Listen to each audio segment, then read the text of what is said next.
Hi friends, అందరికీ ఇవాళ chicken ఎండుమిర్చి ఫ్రై చేస్తున్నాను ఫ్రెండ్స్. చూడండి, దీని తయారీ చూపిస్తాను.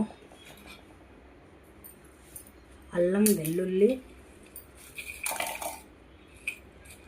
ధనియాలు వేయాలి ఫ్రెండ్స్. తర్వాత చెక్క, లవంగ,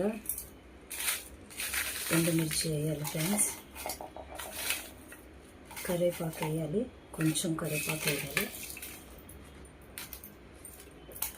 ఇది గ్రైండ్ చేసుకోవాలి ఫ్రెండ్స్. మెత్తగా గ్రైండ్ చేయాలి. ఇది దీంట్లో వేసుకోము.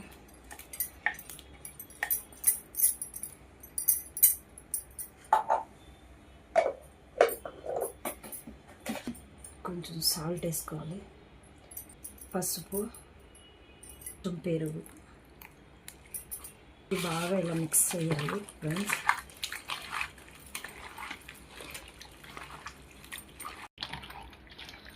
ఇలా ఒక హాఫ్ అన్ అవర్ ఫ్రిడ్జ్లో పెట్టుకొని వేపుకుంటే చాలా బాగుంటుంది ఫ్రెండ్స్. ఇలా నూనె కాగాక ఈ చికెన్ మొత్తం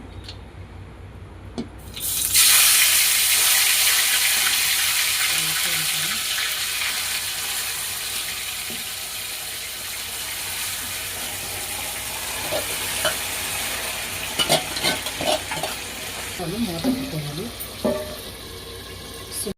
అయిపోయింది చూడండి, చికెన్ ఫ్రై, ఎండుమిర్చి చికెన్ ఫ్రై చాలా టేస్టీగా ఉంటుంది. ముక్క చూడండి ఫ్రెండ్స్, చూడండి ఇంత జ్యూసీగా వచ్చింది. చివరిలో కొత్తిమీర వేసి కలిపేసుకోవాలి ఫ్రెండ్స్. ఇవాళ ఆదివారం చికెన్